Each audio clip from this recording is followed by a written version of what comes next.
그러면 지금부터는 지금까지의 이야기를 좀 더 확장시켜서 깊이 있게 이야기를 나눠보는 토론 시간을 갖도록 하겠습니다. 토론에 함께 하실 분들을 먼저 차례차례 소개해 드리겠습니다. 오늘 이 시간의 좌장은 김철민 비욘드엑스 대표님께서 맡아주실 텐데요. 김철민 대표님은 네이버 프리미엄 콘텐츠 커넥터스를 운영하고 계십니다. 유통 물류 분야 버티컬 매거진인 시에로 편집장 겸 대표로 근무를 하셨고요. 세계일보에서는 기자로도 활동을 하셨습니다. 그리고 현재 대통령 직속 4차 산업혁명위원회 위원, 그리고 한국 로지스틱스 학회 부회장, 인천대학교 창업혁신 교수를 역임하고 계십니다. 오늘 좌장으로 수고를 해주실 거고요. 그리고 토론을 함께 하실 패널 분들도 소개해 드리겠습니다. 먼저 온라인으로 인천대학교 동북아 물류대학원 송상화 교수님께서 준비하고 계십니다. 한국경영공학회 산학협력 담당 부회장, 그리고 한국 SCM학회 기획이사를 역임하고 네이버와 CJ 대한통운 육군본부에서 자문교수로 계십니다. 그리고 군산대학교 국제물류학과 원승환 교수님께서도 온라인으로 함께 해주실 예정인데요. 한국해양수산개발원 항만연구본부에서 근무를 하셨고요. 항만물류기술 관련 국가 R&D 그리고 정책 연구를 활발히 수행을 하셨습니다. 현재는 전라북도 물류정책위원회 위원과 그리고 로티스 지필진으로도 활동하고 계십니다. 이렇게 두 분은 온라인으로 함께 해주실 예정이고요. 그리고 앞서 주제 발표를 해주셨던 이수정, 이광수, 이재준 발표자님까지 함께 토론을 해주실 예정입니다. 이 물류의 패러다임이 변화하고 있는데 앞으로 물류 기술이 나아갈 방향을 모색해 보도록 하겠습니다. 자, 그러면 좌장을 맡아주실 김철민 비욘드엑스 대표님께 마이크를 넘기도록 하겠습니다. 지금부터 토론 시작합니다. 네, 어서 오십시오. 예, 반갑습니다. 저 혼자 하나요? 예. 자리에 나와주시면 될 것 같습니다. 네, 함께 토론하실 분들도 앞으로 모시도록 하겠습니다. 예, 앞에 이름표가 남겨져 있습니다. 예, 제 자리에 앉아주셔야 될 것 같습니다. 원 교수님 이쪽입니다. 예.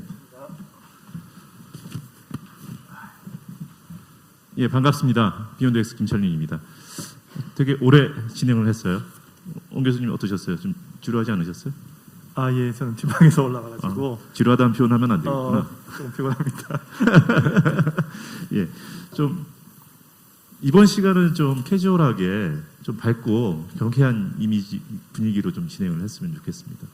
아무래도 오늘 이 자리에 대한 관심이 꽤 많으실 것 같다는 생각이 들고요. 또 전통적인 또 미래 물류 기술 포럼 저희가 이제 토론장인데 오늘 재미있는 포인트는 전통적인 물류 기업에서는 우리 이재준 팀장님 한 분만 그만큼 물류 시장이 시장을 둘러싼 많은 그러니까 IT 기업이라든가 또 테크 또 플랫폼이라든가 이런 분들에 대한 역할이 또 관심이 높아진 그런 걸 반증하고 있는 거 아닌가 싶기도 하고요. 그런 측면에서 오늘 발표 내용이 참 재미있었던 것 같습니다. 우리 원 교수님 오늘 어떻게 보셨어요? 예, 아주 흥미롭게 관전했고요. 비록 온라인으로 하고 있지만 아마 온라인으로 하게 되면은 저처럼 지방에 있는 많은 관심 있는 분들이 쉽게 참여할 수 있는 많이 장점이 있는 것 같아요. 그래서 저도 오늘 즐겁게 아주 들었습니다. 전체적으로 오늘 세션 1, 세션 2 발표를 총 4분이서 해주셨는데요. 우리 배민주 대표님은 싱가포르 현지에 계시다 보니까 여기에는 좀 자리를 못 하셨어요. 그 리뷰 좀 부탁을 드려도 될까요? 아, 예. 제가 신뢰를 무릅쓰고 간단하게 요약을 좀 할게요. 혹시나 앞 강좌를 놓치셨던 분들 굉장히 아쉬웠을 것 같은데 물론 뭐 유튜브로 재생이 되겠지만 제가 뭐 짧게나마 요약을 좀 해보겠습니다. 첫 번째 이수정 상무님 아마존에서 발표를 해주셨는데요. 빅데이터를 통해서 혁신이 필요하다는 그런 메시지를 많이 전달해 주신 것 같습니다.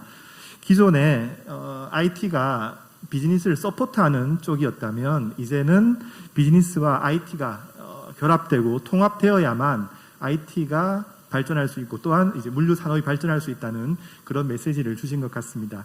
그래서 혁신이라는 것이 이제 고객의 경험을 다시 창조하는 것이라는 것에서 제가 인상 깊었고, 우리가 잘 알고 있는 넷플릭스나 신용카드 사례 같은 것들을 통해서 고객 경험이 얼마나 중요한지에 대해서 확인할 수 있었던 것 같습니다.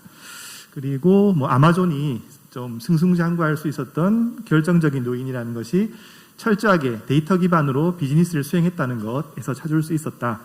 그리고 뭐 인공지능을 통해서 뭐 딸기 선별하는 사례들, 그리고 뭐 키바 로봇 이런 사례를 보면서 아마존이 참 많은 것을 하고 있구나 그런 생각을 했었고요.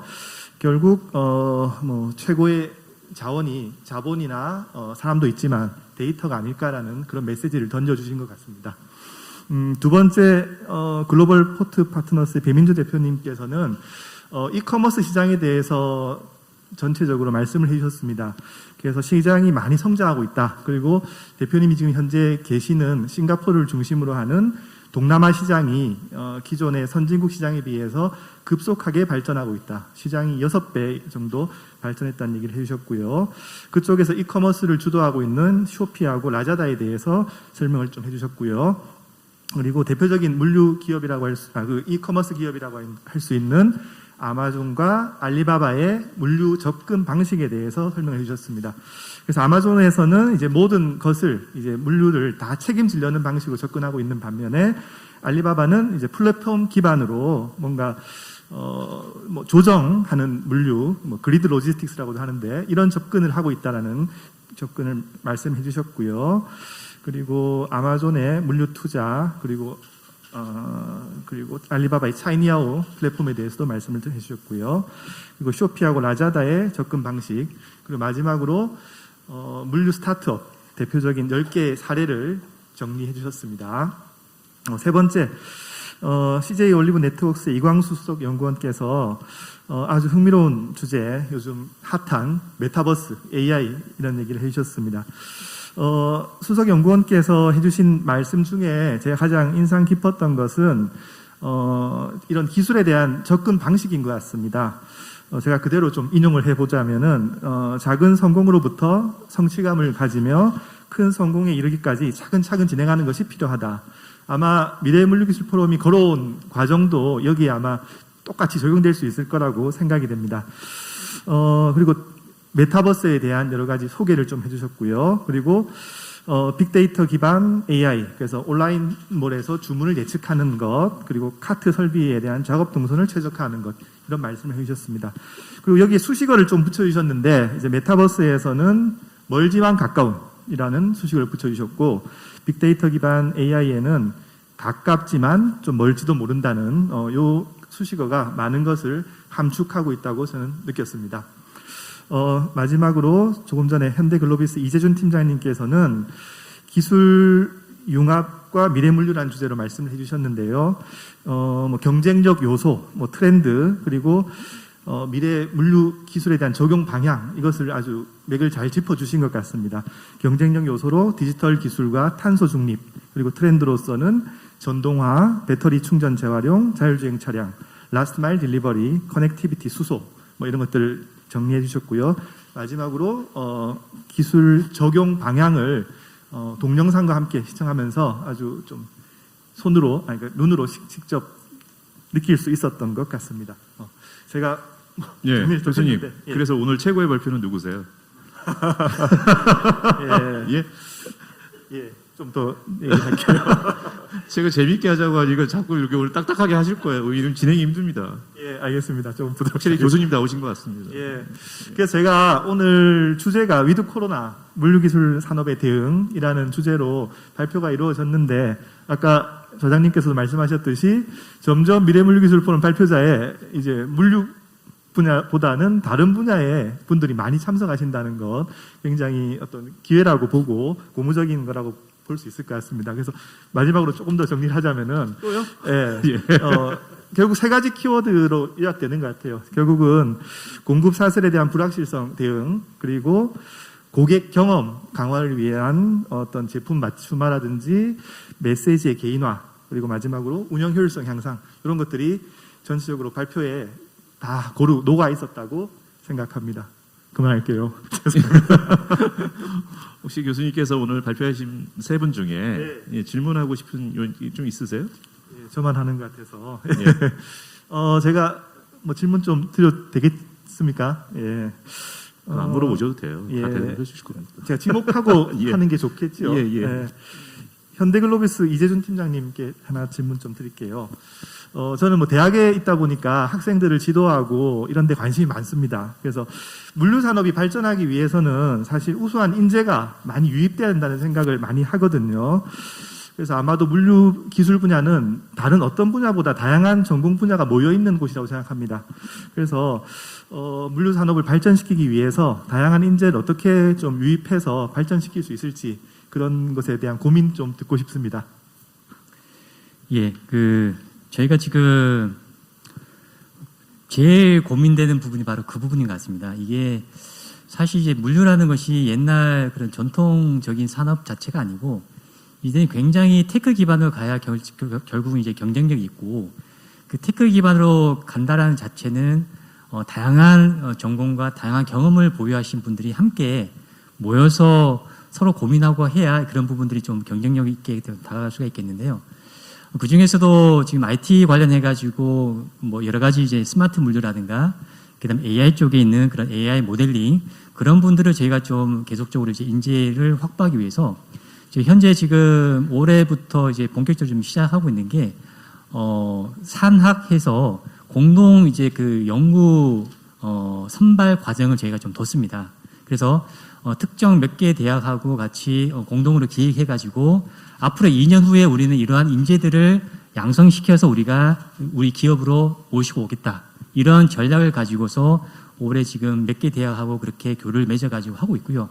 지금 당장에는 저희들은 그런 인력들을 바로 이제 뽑을 수가 있는 인력들은 바로 채용하고 그러지 않은 인력들은 2년 후에 저희가 충분하게 저희 그 교과 과목들도 저희가 같이 협의를 해가지고 그렇게 구성을 하고 있습니다. 그래서 그런 것들을 통해 가지고 같이 좀 고민하는 그런 형태로 산학이라는 부분을 저희가 좀 개발을 하고 있고요. 그 다음에 저희가 옛날에는 좀 물류라고 한다면은 좀 단편적인 그런 전공을 많이 좀 생각을 했었는데요.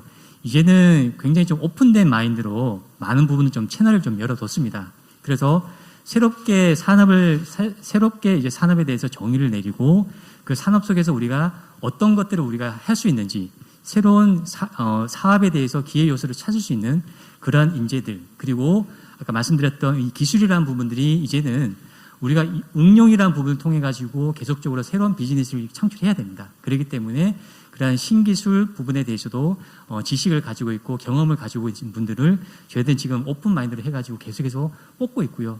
그 다음에 지금 저희가 부족한 부분에 대해서는 인큐베이팅하고 그 다음에 오픈 이노베이션까지 저희 확장시켜서 올해부터 이제 본격적으로 좀 시도를 하고 있는데요. 그런 부분들도 계속적으로 좀 채널을 계속 열어서 모든 부분들이 저희 글로비스와 함께 하실 수 있도록 그렇게 좀 인재 역량을 계속해서 충원하고 있는 그런 형태라고 보시면 될 것 같습니다.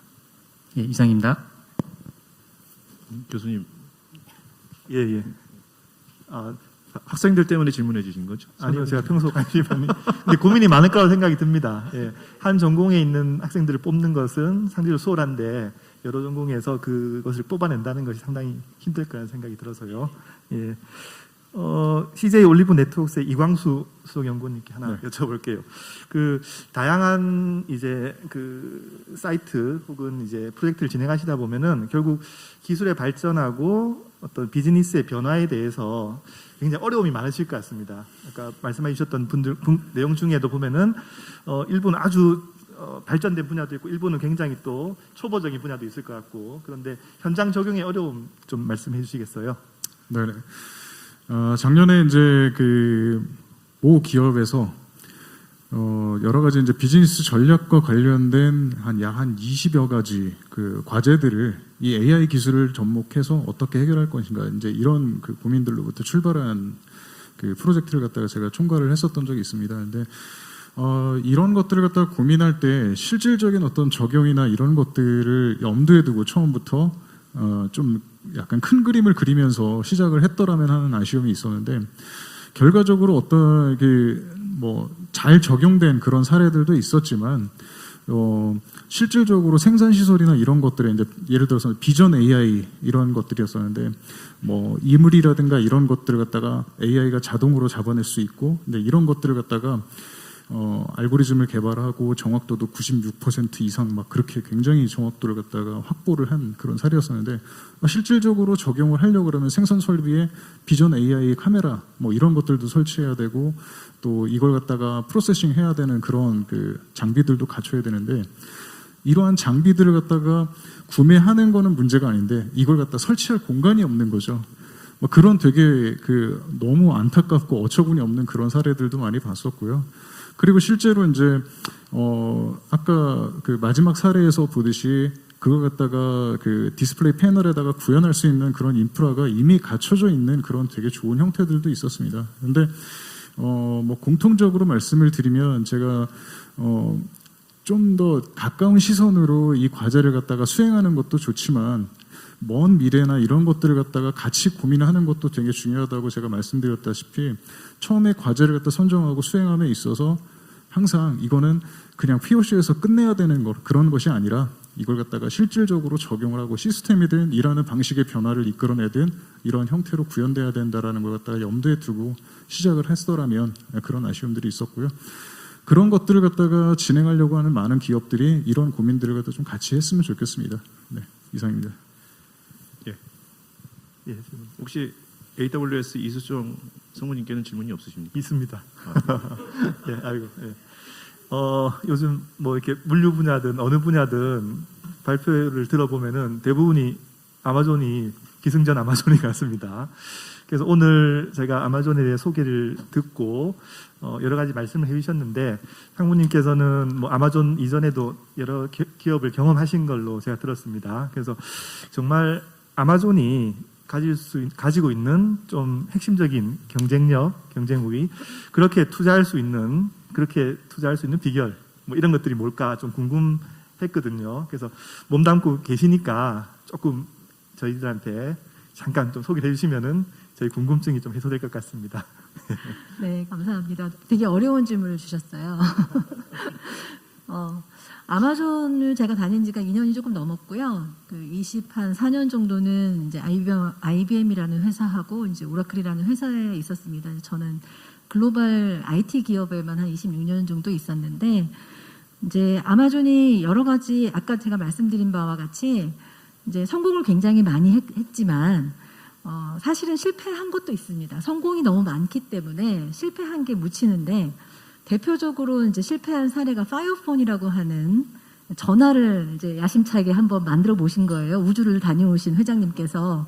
왜냐하면 삼성하고 애플이 돈을 엄청 버니까 본인도 뭔가 이런 그 폰을 만들면 이 시장을 잘할 수 있지 않을까 해서 파이어폰이라고 하는 거를 만들었는데 사실은 폭망? 굉장히 큰 실패를 했습니다. 그럼에도 불구하고 그 파이어폰을 만든 팀들이 해체되거나 아니면 정말 파이어가 되지 않았어요. 그래서 그분들이 나중에 다시 프로젝트 팀을 만들어가지고 이제 만든 게 알렉사라는 인공지능 스피커입니다. 인공지능 비서이기도 하고요. 다시 말씀드리면 이제 아마존에서 뭐가 다르냐. 기존 회사도 모두 좋은 회사였었지만 좀 차이점을 말씀을 드리면 fail fast, 빨리 실패를 해보고 그리고 experimental, 그러니까 실패해서 빨리 레슨을 만들고 다음 실험을 해보는 것. 이런 게 굉장히 다른 점이에요. 물론 폭발적으로 크고 있기 때문에 실패한 분들을 혼낼 시간이 없어서 그럴 수도 있을 것 같습니다만 이제 문화 자체가 여러 가지 그런 실패를 인정하는 문화가 있는데 예를 들면 two-way doors, 한쪽 문 손잡이만 달지 않고 문을 열었다가 다시 또 들어와서 어떤 경우든 실패해서 배울 수 있는 점, 그리고 working backward, 무슨 말이냐면 고객이 뭔가 이걸 만들어주세요 라고 하는 VOC를 가지고 제품을 만들고, 특히 제가 지금 몸담고 있는 아마존 웹 서비스라고 하는 클라우드 부서는 90% 정도의 제품들이 고객이 만들어달라고 해서 만든 것입니다. 네. 그래서 이러한 좀 독특한 문화, 아마존이 가지고 있는 독특한 문화가 지속적으로 좀 잘하게 만드는 이제 실패는 몇 개 안 되고 성공들은 더 많게 만드는 그런 비결이 아닐까 생각합니다. 감사합니다. 네. 저는 오늘 알았습니다. 원 교수님이 분량 욕심이 많으시군요. 예. 어떻게 발표하신 분보다 질문이 훨씬 더 길고, 예, 감사합니다. 아까 프로포트에 유튜브에서 실시간 댓글 주신 분 띄워주셨는데요. 아까 제가 보니까 CJ 올리브 네트워크스의 이광수 연구원님께 이게 저도 이 메타버스와 게임의 정의에 대해서 아주 뭐라고 할까 좀 재미있게 읽었던 포스팅 중에 하나가 재미있으면 게임이고 재미없으면 메타버스다 뭐 이런 이야기가 있거든요. 근데 이 질문 보시면 아시겠지만 이 메타버스가 혹시나 이 게임 산업에서 좀 부정적인 이미지를 좀 긍정적으로 만들고 이걸 또 하나의 어떤 산업화를 시키려고 하는 이 묘수 아닌가 뭐 이런 얘기가 있다고 하는데 그거에 대한 혹시 연구원님의 어떤 개인적인 생각 뭐 편안하게 말씀해 주실 수 있나요? 이게 좀 불편하실 수도 있을 것 같기도 하고 괜찮습니다. 예. 아주 개인적인 생각을 말씀드리면 저희 대표님께 혼날 것 같고요. 메타버스라는 것 자체가 아까 말씀드렸다시피 기술이자 플랫폼이고 최근에 어떤 코로나 또 위드 코로나 시대에서 라이프 스타일이 변화하면서 오프라인 미팅이나 뭐 만남이 좀 줄어들면서 이제 좀 전이되는 그런 동기를 갖다 부여한 면들도 없지 않아 있고요. 정부에서 이런 부분들을 갖다가 강조하고 또 사기업 이런 민간 기업에서도 이런 것들을 강조함에 있어서 약간은 조금 더 플러스 알파된 그런 미래를 갖다 바라보면서 만약에 마케팅에도 좀 활용한 면도 없지 않아 있어요. 사실은 용어라는 것 자체가 이거 기술을 갖다가 조금 더 부풀려서 말하는 어떤 그런 면들도 없지 않아 있거든요. 뭐 예를 들면 한 15년 전 그 정도 전에는 유비쿼터스라는 말을 갖다가 빼고는 대화가 안 될 정도로 그런 기술이나 이런 부분에서 대화가 안 될 정도였었는데 지금도 마찬가지로 뭐 메타버스, AI에서 메타버스를 갖다 빼면 뭐 거의가 얘기가 안 될 정도로 그렇게 좀 각광을 받고 있습니다. 그런데 실질적으로 메타버스가 단지 그냥 게임이다 뭐 이렇게 생각하시는 분들 굉장히 많아요. 근데 제 생각에는 게임이라는 걸 갖다가 마케팅적으로 활용하는 어떤 그런 것들이 아니라 메타버스 자체라는 거가 사람들을 갖다가 좀 더 모을 수 있는 그런 유인책, 락인 이런 요소들 이런 것들에서 펀이라는 재미 요소들을 갖다가 좀 더 가미한 그런 영향이 아닐까 그런 생각은 들어요. 그래서 마케팅적으로 그리고 또 이제 이 기술을 활용함에 있어서 항상 신기술이 만들어지면 긍정적인 면 그런 부분 빠지고도록 그러니까 그 부분 외에도 부정적인 어떤 그런 좀 이제 약간 음성적으로 되는 그런 것들이 없지 않아 항상 계속 개입이 되죠. 그런데 모든 기술이 뭐 그렇게 발전해 나가는 그런 방향이 그러하듯이 어떤 긍정적인 면, 순기능적인 면이 있다 그러면 또 그거에 반하는 그런 안 좋은 면들이 좀 드러나게 되고 그런 것들이 대립과 충돌을 겪으면서 조금 더 순기능적으로 나아가는 게 기술이 발전이 아닌가 그런 생각이 들고요. 그런 긍정적인 면들이 굉장히 많음에도 불구하고 부정적인 면을 갖다가 좀 더 소홀히 하고 그런다라는 거는 정책적으로도 좀 말이 안 되는 거고요. 그런 것들을 계속 보완해 나가면서 이 기술이 지속적으로 발전할 수 있도록 정부든 민간 기업이든 또 여러 가지 그런 집단에서도 그런 것들을 갖다가 보완해서 계속해서 발전해 나갔으면 하는 바람이고요. 사람들이 모이려고 하는 그런 근본적인 욕구 이런 것들을 생각해 보면 이 메타버스는 계속해서 성장을 할 수 있다고 생각을 하는데 사람들이 모이는 이유는 뭔가를 갖다가 교류하는 거 이런 것들도 중요하지만 궁극적으로는 자신이 가지고 있는 정보나 경험 이런 것들을 갖다가 교류하면서 그거 이상으로 더 나은 어떤 집단 지성을 만들어내는 그런 욕구들도 많이 있을 거란 말이죠. 그래서 그러한 그런 순기능적인 측면에서 이 기술은 계속해서 발전해 나가야 되고 또 메타버스뿐만이 아니라 그러한 이슈들이 많이 발생하고 있는 뭐 딥 에디팅 이런 기술들도 계속해서 그런 부분들을 보완해 나가면서 순기능적으로 발전해 나가야지 않을까 그런 생각이 듭니다. 예, 이광수 연구원님도 분량 욕심이 많으시네요. 네. 친절한 답변 감사합니다. 제가 오늘 되게 기분이 안 좋은데요. 제 머리 위에 이렇게 원상환 교수님 위로 보면은 인천대학교 동부과물리대학원의 우리 송상하 교수님이 마치 영화 넷플릭스의 그 지옥 헬바운드에 나오는 고지하로 오신 듯한 느낌으로 상상이 되십니까, 여러분? 송 교수님 뭐 자꾸 이렇게 문자로 빨리 진행해 달라고 자기 바쁘다고 그래서 제가 일부러 소개 안 하고 그동안 있었습니다. 예. 그렇다고 뭐 이렇게 먼저 도망갈 수는 없는 거 아니에요. 약속된 시간이 있기 때문에. 송 교수님, 28분 만에 불러주시네요. 예. 원래 주인공은 맨 마지막에 나오잖아요.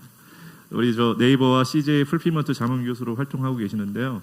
오늘 말씀 잘 들었을 거라고 저 생각을 하고요. 그 리뷰는 생략해 주시고요. 질문으로 바로 갈까요? 네, 28분 동안 계속 미소 짓고 있느라 힘들었습니다. 네, 그래서 바로 본론으로 들어가도록 하겠습니다. 오늘 굉장히 잘 들었고요. 평소에는 이제 제가 어디 가가지고 디지털이 중요하다는 말씀을 드렸었는데 오히려 오늘은 질문을 드리게 돼서 약간은 좀 비판적인 내용도 조금 말씀드리고자 합니다. 어떤 내용이냐면 제가 이제 저도 굉장히 동의하는 내용인데 AI, 디지털 전환 뭐 이런 것들이 굉장히 중요하다라는 거에 대해서 100% 동감을 하면서 약간 이제 고민되는 부분은 뭐냐 하면 AI 만능이라는 그런 느낌이 없지 않아 있습니다. 무슨 얘기냐면 과대 포장의 문제들이죠. 이건 비단 AI만의 문제는 아니라 뭐 메타버스부터 시작해서 수소까지 전반적으로 기술이 처음 나오게 되면 당연히 이제 이게 굉장히 뭐랄까 실제 할 수 있는 거에 비해서 부풀려지는 건 분명히 있을 거라고 생각을 합니다. 그렇기 때문에 항상 조심해야 되는 부분은 뭐냐 하면 각각의 기술이 실제로 할 수 있는 것과 없는 것 사이에서 어떤 밸런스를 정확하게 맞추는 것이 중요하다고 생각을 하고 있습니다. 그런 맥락에서 사실 세 분 모두에게 좀 질문 드리고 싶었던 내용이 뭐냐 하면 AI가 만능이 아닌 것처럼 가장 잘할 수 있는 부분에 집중해야 한다면 무엇이 좋을까라는 거를 여쭤보고 싶었어요. 근데 오늘 시간이 지금 얼마 안 남았기 때문에 우선 첫 번째 발표해 주신 이수정 상무님께 이 질문을 드리고 싶었습니다. 그래서 인공지능이라는 것이 약간 과대 포장된 면도 없잖아 있는데 실제 AI가 잘하는 것하고 못하는 것 사이에 어떤 구분이 존재할지 이런 것들에 대해서 여쭤보고 싶고요. 이 질문은 뭐 이광수 수석님이나 이재준 팀장님께도 드리고 싶지만 또 이제 굉장히 궁금한 게 많아가지고 우선 인공지능에 대한 부분은 이수정 상무님께 질문 드리고 세 번째 발표해 주신 이광수 수석님께는 메타버스에 대해서 추가로 좀 질문을 드리고 싶은데요. 저희가 예전에 세컨드 라이프부터 시작해가지고 3D라든지 또는 VR이라든지 AR 연이은 실패를 해오고 있거든요. 그런데 이번에 메타버스가 성공을 한다면 기존의 3D나 VR 대비해서 메타버스는 도대체 뭐가 다르길래 성공할 수 있는 건지 이게 굉장히 궁금하고요. 그리고 마지막에 이재준 팀장님께는 수소에 대해서 여쭤보고 싶어요. 수소라는 부분이 앞으로 중요해진다는 말씀을 주셨는데 실제로 수소가 배터리와 경쟁을 했을 때 뭐 예를 들면 선박이라든지 항공기를 제외하고 일반적인 물류의 뭐랄까 트럭까지도 전부 수소가 배터리와 경쟁을 할 수 있는 것인지 이 부분에 대한 견해를 좀 여쭤보고 싶습니다. 이상입니다. 네, 고맙습니다. 송 교수님 안 나가실 거죠, 바로? 좀 시켜주세요. 예, 우선 이선 상무님 답변 부탁드리겠습니다. 네, 엄청난 질문을 주셔서 제가 엄청 고민을 하고 있고요. 이제 제가 오늘 말씀드린 것 중에 빅데이터 얘기를 일부러 했고, 교수님 제 세션 들으셨는지 모르겠는데 제가 질문 하나를 던졌죠. 오늘 제가 여자인 거를 어떻게 아셨는지 여기 계신 분들이. 그래서 빅데이터가 없이는 사실 인공지능이라는 게 없다라는 말씀을 드렸어요. 그러니까 50이 넘으신 분들은 50년 동안 축적된 뇌에 빅데이터가 있는 것이고 10살짜리 아이들도 이제 10년의 빅데이터가 있는 것이죠. 인공지능이 이제 10년 또는 20년에 교수님의 질문을 똑같이 제가 받았다면 다른 답이 나올 수 있을 것 같아요.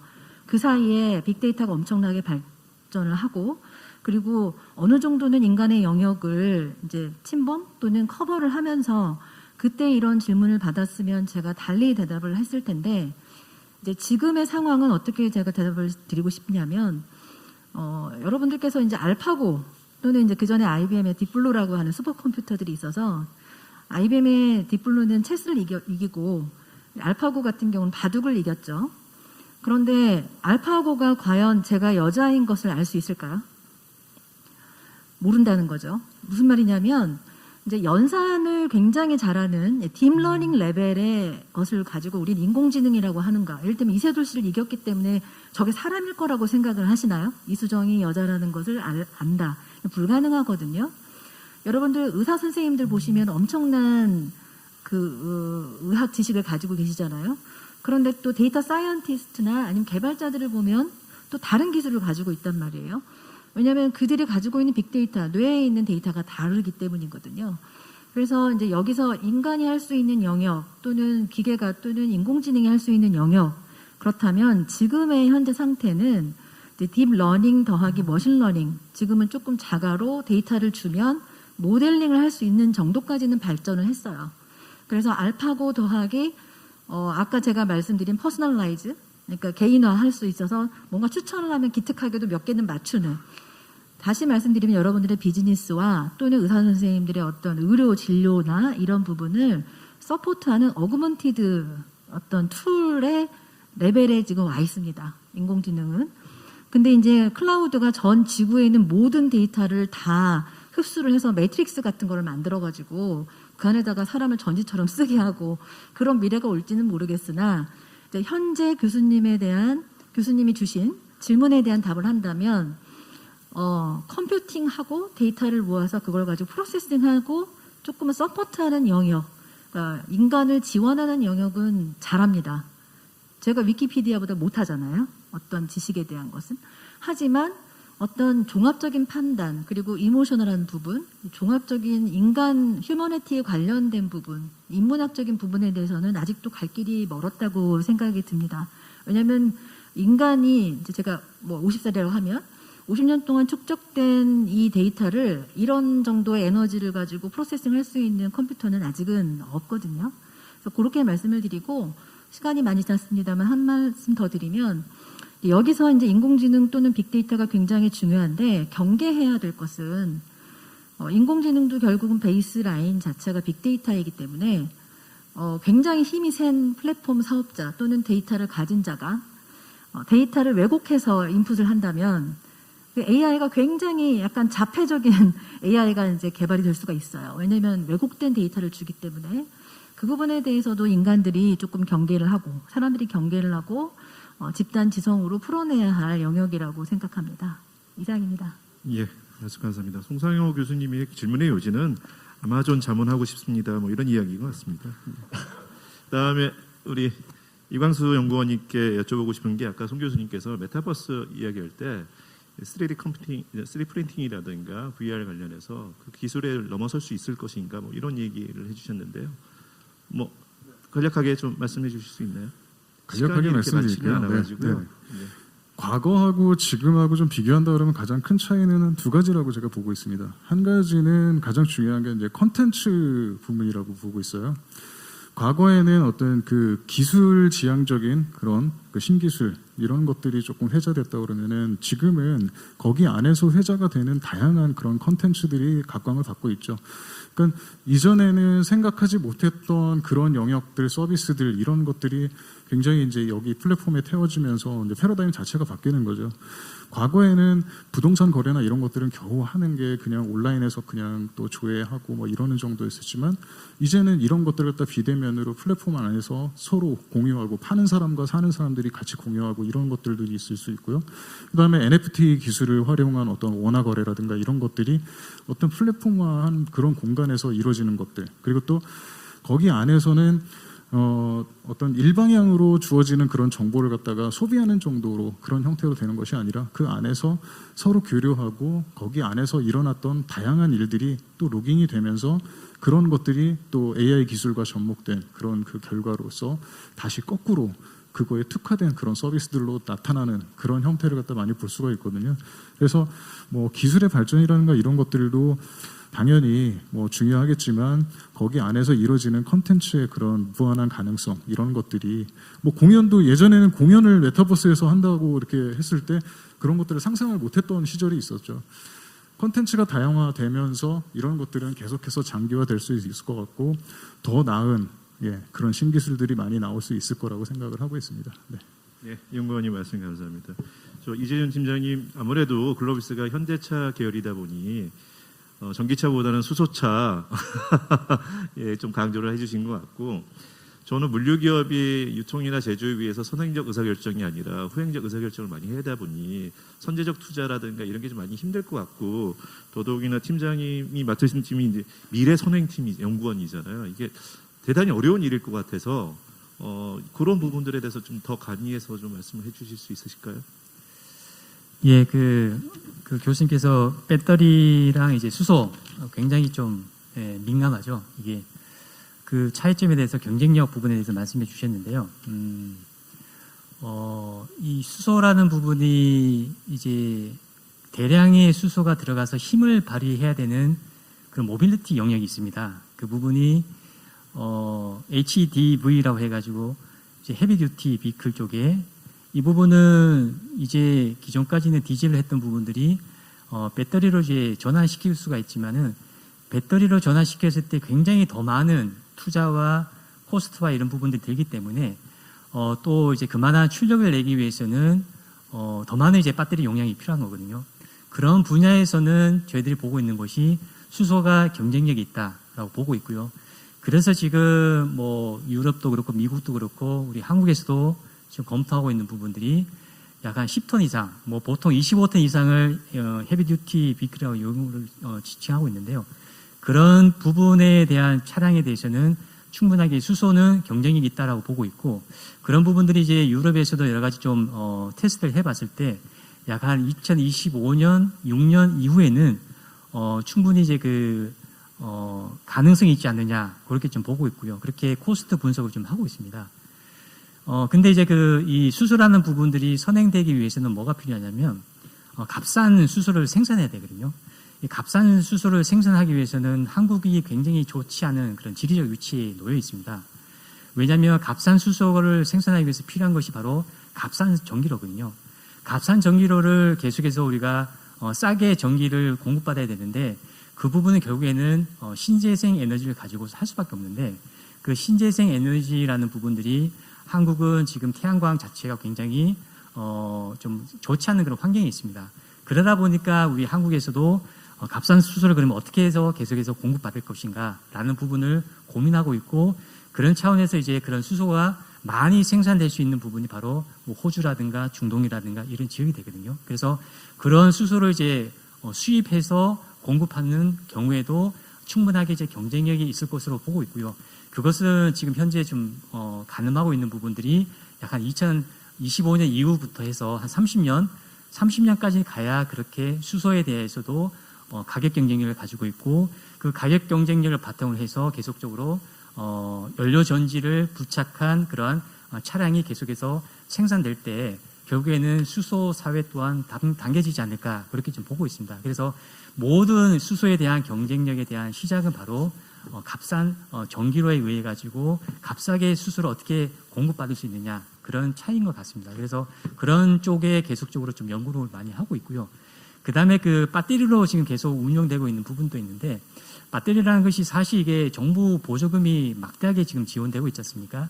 하지만 이것이 정부 보조금이라는 것을 놓고 봤을 때는 이게 보조금을 지급하지 않고서는 배터리로 하는 것이 굉장히 고가의 비용을 지불해야 되기 때문에 전체적인 그 코스트 차원에서 따진다라면 점점 갈수록 배터리보다는 수소라는 부분이 향후에는 경쟁력이 있을 것이다, 이렇게 좀 보고 있고, 그런 목표를 향해서 지금 계속적으로 기술 개발과 그런 부분들이 좀 발달되고 있다, 이렇게 좀 말씀드리면 어떨까 생각됩니다. 예, 이상입니다. 예, 감사합니다. 저 질문 하나만 더 할게요. 20분인데요. 5분만 더 쓰겠습니다. 그래도 되죠? 예. 자정마음이잖아요. 제가 이게 프랑크푸르트에 온 질문을 봤는데 그냥 무시하고 넘어가려고 했는데 이름을 석자를 보니까 안 하고 갈 수가 없어가지고 겁이 났습니다. 사실은 아마존은 아까 말씀하셨던 대로 성모님께서 미국의 USPS보다도 훨씬 더 물동량이 많고, 그리고 또 최근에는 아마존 프라임 에어라든가 직접 항공기 사업을 진출하셨기도 하고, 또 MBOCC 선박 운항 면허를 취득하시고, 그러니까 결국은 이커머스가 큰 손이 된 거죠, 물류업계에. 그러면서 아마존이 직접 하는 그런 상황이 연출이 됐는데요. 사실 이수정 상무님이 저한테 얘기하셨어요. 물류 잘 모르니까 물류 얘기는 안 해주셨으면 좋겠습니다. 차라리 이런 건 글로벌 셀링이나 좀 풀필먼트에다 여쭤봐야 되는 건데 상무님 오늘 일진이 안 좋으시다 생각하시고요. 그냥 아시는 데까지만 얘기해 주세요. 예. 그러니까 라스트 마일부터 미들 마일, 뭐 퍼스트 마일까지 아마존의 혁신이 계속 들어올 것 같다. 뭐 사실은 많은 기업들이 아마존이 롤 모델이 되고 또 그와 관련되어 있는 플랫폼 기업들이 등장을 하고 있죠. 또 오프라인 기업들도 아마존을 통해서 많이 배우고 있는 부분이 있어서 상무님께서 좀 뭐 말씀해 주실 수 있는 범위 내에서 아마존의 퍼스트 마일부터 라스트 마일까지의 물류 혁신 어떻게 보시는지. 또 그리고 또 하나 개인적인 저는 질문을 10개를 했는데 저는 오늘 하지도 못할 것 같아요. 아마존이 이제 올해로 27년 되는 거예요. 제프 베조스가 이제 창업한 년. 그래서 과거에 비했을 때 아마존이 바뀌지 않은 것과 지금 바뀐 것 뭐 이런 거 있으면 좋을 것 같아요. 5분 안에 다 될지는 잘 모르겠어요. 아, 예, 쓰세요. 예, 네. 저는 이제 말씀해 주시다시피 물류 쪽의 전문가는 아닙니다. 그런데 이제 제가 몸담고 있는 회사이기 때문에 들려오는 여러 가지 정보가 있어서 그걸 가지고 이제 말씀을 드리면 글쎄요. 퍼스트 마일부터 라스트 마일까지 다 잘한다. 성공적인 예시 이거는 죄송한 말씀이지만 최상희님 제가 그 성공적인 예시에 대해서는 정확하게 어떤 케이스가 있는지는 모르나 제가 두 가지를 좀 말씀을 드리고 싶어요. 하나는 필팩의 인수입니다. 이제 우리나라에서는 이제 의사 선생님들이 처방전을 드리면 바로 1층에 내려가거나 아니면은 뭐 2층에 있는 약국에 가서 그날 바로 약을 타서 먹게 되는데 미국 같은 경우는 사실은 온라인 파머시가 있거든요. 그래서 이제 필팩을 인수를 했죠. 아마존이 인수를 했습니다. 그러니까 온라인 약국이에요. 그러니까 성공을 하는 부분, 만약에 고객이 이런 약들을 드론으로 날라서 나한테 줬으면 좋겠다. 특히 코로나 상황에서 굉장히 약을 타기도 힘들고 또는 거동이 불편할 수도 있고 또는 감염의 위험이 있지 않습니까? 그랬을 때 무엇이 필요할 건지 아까 말씀드린 대로 고객이 이런 거 해주세요라고 한다면 그런 기업을 인수한다거나 아니면은 그런 서비스들을 인티그레이션해서 점점점 석세스 스토리를 만들어 나가는 이제 이러한 좀 인사이트가 있는 것 같다. 이게 이제 최상희님에 대한 제 대답인 거고요. 좌장님께서 질문하신 것 중에 뭐 아마존에 오신 지는 2년밖에 안 되셨다고 하시지만 네. 아마존이 이제 올해 27년 됐는데 아마존의 과거와 지금 비교했을 때 변한 것과 변하지 않는 게 있다면 어떤 게 있을까요? 변한 것은 조직이 엄청나게 커졌다는 것이죠. 네, 엄청나게 커졌다는 것이고 변하지 않는 거는 이제 저희가 시애틀에 본사를 가면 건물 이름이 데이원이라고 하는 겁니다. 초심을 잃지 말라는 뜻이기도 하고 역시 이제 모든 비즈니스가 오늘이 첫날인 것처럼 해야 된다는 얘기인 건데 아직도 이렇게 굉장히 큰 조직임에도 불구하고 하이라키컬하지가 않아요. 그러니까 윗사람, 아랫사람, 뭐 보고 체계가 어떻고 탑다운이 어떻고 이런 컬처보다는 굉장히 그래서 매니저가 힘이 듭니다. 아마존에서 매니저가 굉장히 힘이 드는데 이유는 뭐냐면 제가 논리적으로 직원분들을 설득하지 않으면 직원분이 제 이야기를 듣지는 않아요. 그런 부분이 지속적으로 나를 챌린지하고 논리적으로 이야기하고 마치 팀처럼 작은 규모의 프로젝트 팀처럼 이야기를 지금도 하고 있다는 점이 좀 놀라운 부분입니다. 예, 어리석은 질문에 현명한 답변을 해주신 것 같습니다. 아마존 파마시가 진출했을 때 글로벌 유통 의약 도매상이죠. 줄립 카마의 주가가 엄청 빠졌습니다. 뭐 이런 게 사실은 위협 요인이고 아마존의 파괴력이 아닌가 싶고요. 오늘 긴 시간 동안 여기 발표하시고 또 토론 응해 주시느라 너무 감사드리고요. 저희는 여기까지 마무리하는 것으로 하겠습니다. 백스테이지 무대가 있으면 저희는 오늘 밤도 샐 것 같은데 여기서 마치도록 하겠습니다. 감사합니다.